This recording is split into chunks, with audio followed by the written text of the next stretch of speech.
সবাইকে মাঠে এনে একটা উৎসবমুখর পরিবেশে একটা শক্তিশালী কমিউনিটি গঠন করব, যাতে পুরা কমিউনিটিটা সারা বছরই একটা উৎসবের মতো আমেজ থাকে। Hello everyone, we are back with another episode talks with Atahar. আশা করি আপনারা সবাই ভালো আছেন।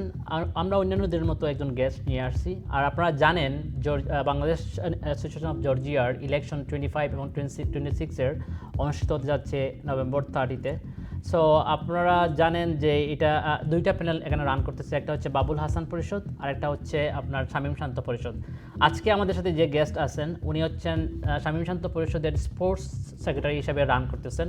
আমরা ওনার কাছ থেকে জানবো ওনাদের ভিশন, ওনাদের প্যানেলের ভিশন এবং ওনার স্পেশালি উনি কী চাচ্ছেন যদি উনি নির্বাচিত হন, তো আমরা জানবো ওনার কাছ থেকে। আমাদের সাথে আছেন রিদওয়ান পলাশ ভাই। ভাই কেমন আছেন? আসসালামু আলাইকুম, আলহামদুলিল্লাহ ভালো আছি। থ্যাংক ইউ সো মাচ, আপনি আমার সময় করে আমাদের এই স্টুডিওতে আসছেন, আমাদের সাথে কথা বলার সুযোগ করে দিচ্ছেন। Thank you. And thank you too for inviting me here. Thank you. আচ্ছা ভাই, আপনি যদি আপনার পরিচয় দেন এবং আপনাকে কি অনুপ্রেরণা দিল যে আপনি এজ এ স্পোর্টস সেক্রেটারি হিসেবে শামীম শান্ত প্যানেল থেকে রান করার, প্লিজ। সো আমার নাম রিদওয়ান হোসেন পলাশ। আমি চট্টগ্রামের ছেলে, বাংলাদেশ থেকে 2014 সালে এখানে এসেছি। এখানে আসার পরে আমি সাথে সাথেই ক্রিকেট নিয়ে জড়িত হয়ে গেছি। আমাকে আম্পায়ার নুরুদ্দিন রাকিব উনি আমাকে সাথে সাথেই এখানে স্পোর্টসের সাথে জড়িত করাই দিছে, since I played professional in Bangladesh too. তো তারপর এখানে বাংলাদেশি টুর্নামেন্টগুলো খেলা, বিএসএফজির সাথে পরিচয়, সবার সাথে পরিচয় খেলা। তো ওই হিসাবে আমি যখন বিএসএফজিতে খেলাগুলোতে দেখতেছিলাম, সো আমি যে প্রফেশনাল ভাইবসটা খেলার মধ্যে দেখি, লাইক ওখানে মাঠে আমরা যাই সবাই হচ্ছে যে ফানের জন্য, লাইক আমরা যেহেতু পরিবার পরিজন থেকে বা বন্ধু বান্ধব থেকে ওই টাইমটা আলাদা করতেছি, তার মানে we have to have something, so that is fun. So ওই ফান এনভায়রনমেন্টটা আমি লক্ষ্য করতেছিলাম না। সো 2014 থেকে এখন পর্যন্ত সো ওটা যখন লক্ষ্য করতেছিলাম না, তখন আমার চিন্তা হলো যে না, let me do something at least ইউথদের জন্য। এখানে নতুন নতুন অনেক প্লেয়ার আসে, এক বছর খেলে, এরপরের বছর ওকে দেখা যায় না। সো তখন আমার মনে হলো maybe it's because they are not having the fun. So খেলা থেকে যে ফানটা ওইটা নিয়ে আসার জন্য, আমাদের কমিউনিটির ইয়ুথদেরকে আরও বেশি ইনভলভ করার জন্য, ইউনাইট করার জন্য, সো আমার প্রচেষ্টা থেকে সো আমি চিন্তা করলাম যে আমি যেই জায়গায় আছি ওই জায়গা থেকে সবার জন্য করা সম্ভব না। তো আমি আবার 1-2 জনের জন্য করব, পুরো ইয়ুথ সোসাইটিটাকে আমি বাদ দিয়ে দিব, এটাও হচ্ছে না। সো আমি চিন্তা করলাম যে তাহলে আমি বড় জায়গায় গিয়ে যদি বড় পরিসরে কিছু করতে পারি, ওই চিন্তাভাবনা থেকে ইয়ুথদের জন্য কিছু করার চিন্তাভাবনা থেকে, অ্যান্ড ওই ইয়ুথদের সাথে আমাদের আগের জেনারেশনের যে একটা মেলবন্ধন, একটা সেতু বন্ধন তৈরি করার জন্য আমার যেই ভিশনটা, ওটা আমি অ্যাপ্রোপ্রিয়েটলি করার জন্যই আমার এখানে আসার ইচ্ছা। খুব সুন্দর করে বলছেন ভাই। আচ্ছা পলাশ ভাই, যদি আপনি শামীম শান্ত প্যানেলের অফকোর্স ওদের একটা ভিশন আছে, আপনি এর অংশ হিসাবে আপনি যদি কয়েকটা 3টা ভিশনগুলো বলেন আমাদের বাঙালি কমিউনিটিকে, আপনারা কি করবেন আপনারা যখন উইন করবেন ইনশাল্লাহ? সো এটা good question for actually team wise, এটা টিম ওয়াইজ। তো বাট আমি তারপরে বলতে চাই আমাদের ভিশনটা হচ্ছে যে অ্যাজ আই সেড লাইক কমিউনিটিকে রিইউনাইট করা। এবার আর ওটাকে যদি আপনি ওখান থেকে আমি আমাকে আলাদা করি, আমারও ভিশন হচ্ছে যে এই যে আমাদের আগের জেনারেশন আর নতুন জেনারেশনের সাথে যেই সেতু বন্ধনটা ক্রিয়েট করার, ওই ইউনিটিটা নিয়ে আসা, যাতে সবার সাথে সবার যোগাযোগটা থাকে, কমিউনিকেশন থাকে।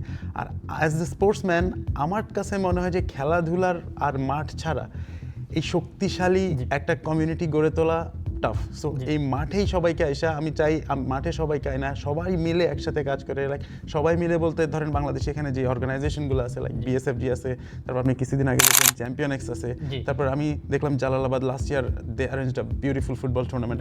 সো সবাইকে নিয়ে, সবাইকে একসাথে নিয়ে আমরা সবাইকে মাঠে এনে একটা উৎসবমুখর পরিবেশে একটা শক্তিশালী কমিউনিটি গঠন করব, যাতে পুরা কমিউনিটিটা সারা বছরই একটা উৎসবের মতো আমেজ থাকে।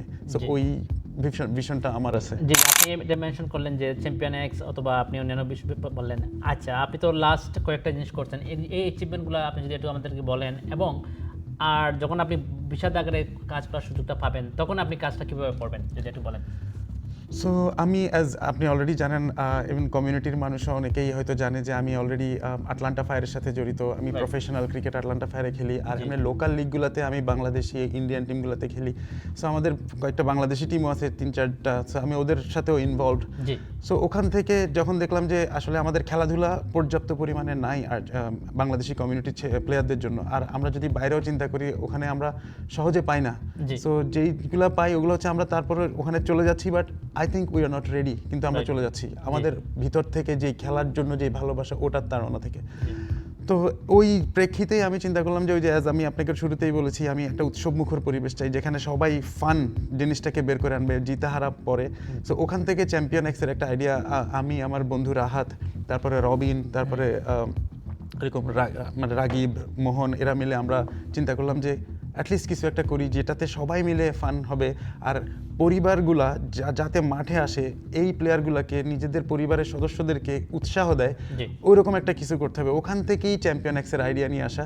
তো চ্যাম্পিয়ন এক্স থেকে আমরা ফার্স্ট ইয়ার টুর্নামেন্ট করলাম, it was a huge success. And this year also আমরা জাস্ট কিছুদিন আগে শেষ হয়েছে, আপনিও ওখানে গিয়েছেন, অ্যান্ড আপনি দেখেছেন অলরেডি মাঠের পরিবেশটা, অ্যান্ড মাঠে যেভাবে ফ্যামিলিরা এসেছে, বাবা মারা এসেছে ওদের ছেলেপেলের খেলা দেখার জন্য, আর বাবা মারা ভাই বোনরা চিয়ার করতেছে ওদেরকে, লাইক সাপোর্ট দিচ্ছে। So those are the thing, এইটাই হচ্ছে যে কমিউনিটির ইনভলভমেন্ট। সো ওই ইনভলভমেন্টটা আমরা নিয়ে আসতে চাই, আমি হোপফুলি নিয়ে আসছিও।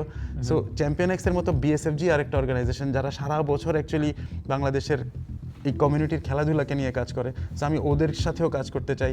অ্যান্ড আমি আপনাকে বলেছি জালালাবাদ একটা প্রাইভেট অর্গানাইজেশন, স্টিল আমি ওদের সাথেও কাজ করতে চাই, কারণ যখন সবগুলা গুড আইডিয়া একসাথে হবে আমার মনে হয় যে আমরা কমিউনিটিটাকে বিল্ডও করতে পারবো আর স্ট্রংও করতে পারবো। খুব সুন্দর বলছেন। আচ্ছা ভাই, আপনারা এটা করতে গিয়ে অনেক সময় অনেক স্ট্রাগল করতে হয়, আমি জানি।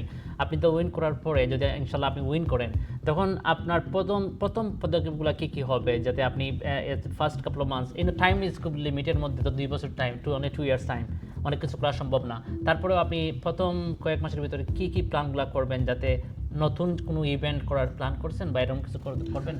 সো প্রথম আমার চেষ্টা থাকবে যে এই যে সবাইকে, সবগুলো অর্গানাইজেশনকে ইউনাইট করা, কারণ আমি একা কাজ করতে পছন্দ করি না, আমি সবসময় টিম নিয়ে কাজ করতে চাই, কারণ আমি একা কিছু করা আসলে সম্ভব না। আপনি যদি সবাইকে নিয়ে কাজ করেন কাজগুলো ইজিও হয়, অনেক কঠিন কাজও তখন সহজ হয়ে যায়।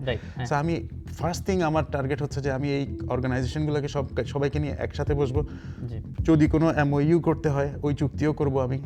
করার পরে আমার টার্গেট থাকবে বিএজি থেকে এদেরকে পুশ করা অ্যান্ড একটা ইয়ারলি ক্যালেন্ডার ক্রিয়েট করা, যেটা আমি 12 বছর হয়েছে আমি দেখিনি। এখানে সিস্টেম হচ্ছে যে হঠাৎ করেই আসে, ওকে আগামী সপ্তাহ থেকে টুর্নামেন্ট বা 2 সপ্তাহ পর থেকে টুর্নামেন্ট। সো আমি এই জিনিসটা চাই না, আমি চাই পুরা কমিউনিটি জানুক, পুরা প্লেয়ার সবাই জানুক আমাদেরকে এই খেলা এখন খেলতে হবে, আমাদেরকে তখন মানে কখন থেকে প্রস্তুতি নিতে হবে আমরা সবাই জানি। সো ওই জিনিসটা আমি করার চিন্তা আছে, একটা ইয়ারলি ক্যালেন্ডার। তারপর আমি এই গত 12 বছরে আমি মহিলাদের জন্য কোনো স্পেসিফিক কোনো খেলাধুলা আমি দেখিনি, ফুটবল ক্রিকেট ছাড়া, আর ঘরোয়া দিয়ে একটা মানে রোজার সময় দেখি দাবা ক্যারাম চলতেছে, ওটা ছাড়া আমি আর কিছুই দেখি না। সো আমার প্ল্যানে আছে প্রত্যেকটা খেলা, ইভেন আপনি যদি টেবিল টেনিসে খেলেন, দুইজনও যদি টেবিল টেনিস খেলে ওই দুইজনকেও আমি ইনভলভ করতে চাই। একজন যদি টেনিস খেলে লাগলে আমি বাইরে থেকে প্লেয়ার এনে ওই একজনকেও আমি ইনভলভ করতে চাই।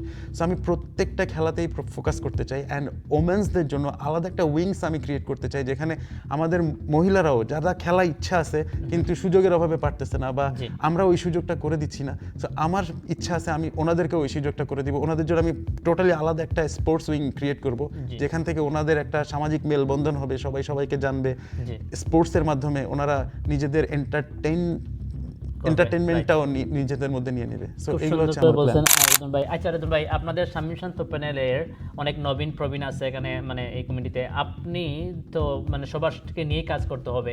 মনে করেন আপনি উইন করার পরে যারা পরাজিত হইলো ওদেরকে কিভাবে সাথে নিয়ে আসবেন, এটা কি কোনো মানে চিন্তা করছেন কোনো? দেখেন, এখানে উইন আর পরাজয় বলতে কোনো কথা নেই, দিন শেষে আমরাই বাংলাদেশি কমিউনিটি। আমার চিন্তা অলওয়েজ বৃহত্তর স্বার্থ, কারণ আমার চিন্তা টোটাল কমিউনিটি নিয়ে। সেম চিন্তা আমার ফুল প্যানেলের, শামীম শান্ত প্যানেলের টোটাল কমিউনিটিকে নিয়ে। আমরা কোনো ইন্ডিভিজুয়াল চিন্তা করতেছি না। সো এখানে নির্বাচন আমরা কাদের সাথে করতেছি, আমাদের সাথেই। এখন ওনাদেরও ভিশন ভালো দেখেই ওনারা আসছে, আমাদেরও সেম ভিশন। এখন হয়তো প্ল্যানিং ডিফারেন্ট, ওনাদের প্ল্যান এক, আমাদের প্ল্যান এক। আমরা আমাদের প্ল্যানেই এগোবো ইনশাল্লাহ, কিন্তু সবাইকে সাথে নিয়ে। আমরা কাউকে মানে লিভ অ্যালোন করবো না যে ও আমাদের এগেনস্টে ছিল, দিস ইজ নট দ্যাট। দিন শেষে আমরা ভাই আমরা ভাই বোন, আমরা বাংলাদেশি কমিউনিটি, আমরা সবাই সেই বাংলাদেশ কমিউনিটি আমাদের মধ্যে ওই একতাটা আছে। এটা আমরা আমাদের থ্রু পুরা জর্জিয়া, ইভেন পুরা আমেরিকাতে আমরা দেখাবো যে জর্জিয়ার বাংলাদেশি পুরা কমিউনিটি এক সুতোয় গাথা, একতাবদ্ধ। খুব সুন্দর বলেছেন। এখন অন দ্য আদার হ্যান্ড, যদি আপনারা পরাজিত হন তখন আপনারা মানে ওদের সাথে কিভাবে কাজ করবেন, এটা কি চিন্তা করছেন কোনো? হ্যাঁ, অফকোর্স, লাইক আমি আগেই বলছি জয় পরাজয় ব্যাপার না, কাজ করার ইচ্ছাটা হচ্ছে যে মেইন। সো আমার কাজ করার ইচ্ছা আছে, ইভেন আমি যদি হেরেও যাই অ্যাটলিস্ট আমি কমিউনিটির কাছে একটা মেসেজ দিতে পারবো যে আমার প্ল্যান আছে and I am ready to serve. you. কমিউনিটির যখনই আমাকে দরকার, আমার যদি অপোনেন্ট প্যানেল আমাকে মনে করে যে ওকে পলাশ মেবি হ্যাভ বেটার আইডিয়া, আমাকে যখনই ডাকবে আমি সাথে সাথে চলে আসবো। অ্যান্ড যদি স্পেশালি খেলাধুলার জন্য কোনো আইডিয়া আমার তাদের দরকার হয়, আমি ডেফিনেটলি হেল্প করব, কারণ আমি চাই নিজেও খেলতে, আমার ভাই ব্রাদার যারা আছে এখানে কমিউনিটিতে, ইয়ুথরা স্পেশালি, সবাইকে নিয়ে একটা উৎসব মুখর কোনো কিছু করতে। সো এটা যার থ্রুই হোক, আই ডোন্ট কেয়ার। আচ্ছা, খুব সুন্দর করে বলছেন। আচ্ছা, তো আমাদের প্রোগ্রামে আমরা শেষ পর্যায়ে আমরা লাস্টলি আপনি কেন মানে নিজেকে যোগ্য মনে করেন, যদি একটু আমাদের দর্শককে বলেন, কয়েকটা রিজন আপনি বলতে পারেন কেন আপনাদের প্যানেলকে সবাই ভোট দিবে, যদি একটু বলেন সুন্দর করে। সো দর্শকদের জন্য আমি বলতে চাই, আমাদের প্যানেলে আসলে অভিজ্ঞতা এবং নবীন প্রবীণের যেই মেলবন্ধন ভাইয়া মেনশন করছে, সো ওটা সব একসাথে করলে আমার মনে হয় আমাদের প্যানেলটা, মানে আমাদের প্ল্যানও আছে, আর আমাদের নতুন প্রজন্মের সাথে যে যোগাযোগটা ওটা আমাদের আছে। অ্যান্ড এই নতুন প্রজন্ম কি চায় সেটা আমার মনে হয় আমরা বুঝি। আর অ্যাজ এ স্পোর্টসের জায়গা থেকে আমার মনে হচ্ছে যে আমি যে 14 বছর বয়স থেকে আমি প্রফেশনাল ক্রিকেট খেলতেছি, সো ওই জায়গা থেকে আমার মনে হচ্ছে খেলাধুলা সম্পর্কিত কোনো কিছুতে আমার যদি ইনভলভমেন্ট থাকে, আমার আলাদা প্ল্যান থাকবে। অ্যান্ড ওই প্ল্যান আমি কীভাবে এক্সিকিউট করতে হয় ওই নলেজ আমার আছে, অ্যান্ড আমার এক্সপিরিয়েন্সও আছে। অলরেডি 2 বছর আমি সেই এক্সপিরিয়েন্স আমার জর্জিয়ার জনগণকে বা জর্জিয়ার কমিউনিটিকে আমি শো করতে পারছি। সো আমার মনে হচ্ছে যে ওটা আমাকে আগায় রাখবে এই স্পোর্টস সেক্রেটারি পদে। দ্যাটস অসাম, খুব সুন্দর করে বলছেন। আপনাকে অসংখ্য ধন্যবাদ পলাশ ভাই, আর আমরা I wish you all the best. এবং আপনি যদি লাস্টলি আমাদের এই প্রোগ্রাম নিয়ে, অ্যান্ড অলসো লাইক আমি জানি আপনি একজন আইটিতে জব করেন, এবং যদি লাস্টলি আপনি কিছু বলেন যে বর্তমানে আইটি মার্কেটের অবস্থা কি এবং আপনি কিসে জব করতেছেন, যদি একটু বলেন প্লিজ। সো আমি এখন আইএসজিতে প্রোডাক্ট ইঞ্জিনিয়ার জব করতেছি। সো আইএসজিতে যে ওয়াইফাই, আপনারা আইএসজির হোটেলগুলোতে গেলে দেখেন ওয়াইফাই অটো কানেক্ট, সো আমি ওই প্রোডাক্ট নিয়ে এবং গেস্ট এক্সপিরিয়েন্স, গেস্ট এনহ্যান্সমেন্ট, ওই প্রোডাক্টগুলো নিয়ে কাজ করতেছি। আর বিহাইন্ড দ্য সিন আমি সিসকো মিরাকি নেটওয়ার্ক নিয়ে কাজ করতেছি। সো আমি একজন নেটওয়ার্কের ইঞ্জিনিয়ার। সো আমি ইভেন ফেসবুক ডাটা সেন্টারেও কাজ করছি প্রায় 3 বছর 8 মাস। এখন আইটির আসলে you have to be so much knowledgeable and you can not be like and one side, বা আমি অল্প জানি, বা আপনাকে সবসময় আপগ্রেডেড থাকতে হবে। কারণ আমি ফেসবুকে থাকতে যে জিনিসটা দেখছি, technology is changing rapidly. Like আজকে আপনি এই টেকনোলজি দেখতেছেন, আগামীকালকে মানে টোটালি চেঞ্জ, অ্যান্ড আপনাকে আবার নতুন করে শিখতে হচ্ছে, আপনি টোটালি লস্ট। সো আপনি যদি নিজেকে আপগ্রেডেড রাখেন, নতুন নতুন টেকনোলজি, আসলে আপনাকে সব টেকনোলজি একসাথে দেখতে হবে না। আপনি যেটাতে মনে করেন যে আমি এটাতে বেটার, এটা আমার জন্য বেটার হবে, জাস্ট ফোকাস অন দ্যাট। অন্যগুলো আপনি পরে আলাদা আলাদা করে শিখতে পারবেন আস্তে আস্তে, কিন্তু অ্যাটলিস্ট আপনার এক্সপার্টিসটা যদি থাকে, you are not gonna be like sitting down anywhere. So your message is update every single day. Exactly. আচ্ছা, তো আমাদের প্রোগ্রাম সম্বন্ধে যদি লাস্টলি কিছু বলেন, এন্ড দেন তার ভাই আগে আমি ছোট্ট করে আপনার মাধ্যমে আমার জর্জিয়ার বাসী থেকে ভোটের আবেদন করতে চাই, যদি আপনি কিছু মনে না করেন। শামীম শান্ত প্যানেলের জন্য পরিবর্তন, একটা ইতিবাচক পরিবর্তনের জন্য যদি আমাদেরকে যোগ্য মনে করেন, দয়া করে 30 তারিখ নভেম্বরের 30 তারিখ সন্ধ্যা 6টা থেকে সকাল 9টা থেকে সন্ধ্যা 6টা, এর মধ্যে এসে আমাদেরকে ভোট করবেন, আমাদের প্যানেলকে ভোট করবেন। আপনাদের সেবা যেন আমরা করতে পারি, সেজন্য আমাদেরকে একবার সুযোগ দেন। আর এই অনুষ্ঠান, আই লাভ দিস অনুষ্ঠান, অ্যান্ড আপনি যেভাবে আমাদের কমিউনিটির জন্য কাজ করতেছেন, যেভাবে আমাদের প্রফেশনালদেরকে নিয়ে কাজ করতেছেন এবং অন্যদেরকে ইনফরমেশনগুলো দিচ্ছেন, এটা আমাকে নিজেকে উদ্বুদ্ধ করে। অ্যান্ড আমার মনে হচ্ছে ইয়াং জেনারেশন অ্যান্ড যাদের আসলেই লাইক জব দরকার, ওরাও খুবই উপকৃত হচ্ছে আপনার ইয়েতে। অ্যান্ড লাস্টলি আমার question, what brought you here like on podcast? Well, খুব সুন্দর করে বলছেন ভাই। আমি বেশ কিছুদিন ধরে চিন্তা করছিলাম আর কি, আমার একটা মানে সবসময় হোস্টিং করাটা আমার খুব প্যাশন হিসেবে কাজ করে, তো এরকম সুযোগ আসতেছিল না কখনো। তো এটা আমি ফাইনালি নিজেকে সুযোগ পাইছি, এবং আমি চিন্তা করলাম যে এই ধরনের একটা প্ল্যাটফর্ম দরকার, যেখানে আমাদের বাঙালি কমিউনিটিরা ওদের এক্সপার্টাইজগুলো মানুষকে জানাবে, শোনাবে। এবং আপনি জানবেন যে আমি এখন পর্যন্ত অনেকগুলো করছি, তার মধ্যে বেশিরভাগই আইটি রিলেটেড প্রোগ্রামগুলো করছি। এখানে অনেক ইনফরমেশনগুলো দেওয়া হয়েছে, যেগুলো অনেকেই দেখছে এবং জানছে, যাতে ওদের হেল্প হয়। স্পেশালি আপনি জানেন জব মার্কেটের অবস্থা খুবই খারাপ, আইটি জব মার্কেটের। তো আমি চাচ্ছি যে এই ইনফরমেশনগুলো সবাই নিয়ে যাতে ভালো কিছু করতে পারে। তারপরে আমি এখানে অনেক সময় আমি বিভিন্ন বিজনেস ওনার, এন্টারপ্রেনার আমি নিয়ে আসি, যারা মানে ইয়াং এবং ভালো বিজনেস করতেছে, ফ্র্যাঞ্চাইজ ওনার। তো আমি চাই যে যারা আমেরিকাতে আসছে অনেকদিন ধরে, কোনো কিছু করতে পারতেছে না বা কোনো কিছু করার চেষ্টা করতেছে কিন্তু জানে না, ইনফরমেশনগুলো জানে না, তো আমি চাচ্ছি এই ইনফরমেশনগুলো দেওয়া। অলসো লাইক আমাদের মধ্যে যে একটা মেলবন্ধন থাকা বাঙালিদের মধ্যে, আমি চাচ্ছি যে আমাদের আমেরিকান পলিটিক্স যে আমরা যারা করে লোকাল পলিটিক্স ওদেরকেও নিয়ে আসি মাঝে মধ্যে। আমি জানাবো যে কেউ যদি এই সেক্টরে ইন্টারেস্টেড হয় এরাও যাতে উপকৃত হয়। এটার দিকে আমার মূল উদ্দেশ্য যে মানে কীভাবে কমিউনিটিকে সার্ভ করা যায়। আর এটা একটা প্যাশন ছিল আমার বিদায়, আমি এটা থেকেই মানে উদ্বুদ্ধ হয়ে করা আর কি। Thank you so much for your Yeah, আমরা আশা করি আপনাকে আমরা আমাদের সাথে সবসময় পাবো you. কমিউনিটির জন্য একসাথে ভাইয়ের সাথে। Thank you so much Ridwan plus ভাই অ্যাগেইন। আর আমি আবারও সবাইকে ধন্যবাদ জানাচ্ছি আমাদের প্রোগ্রামটা দেখার জন্য। আমাদের সাথে থাকবেন এবং দেখা হবে নেক্সট কোনো এপিসোডে। Thank you. আসসালামু আলাইকুম।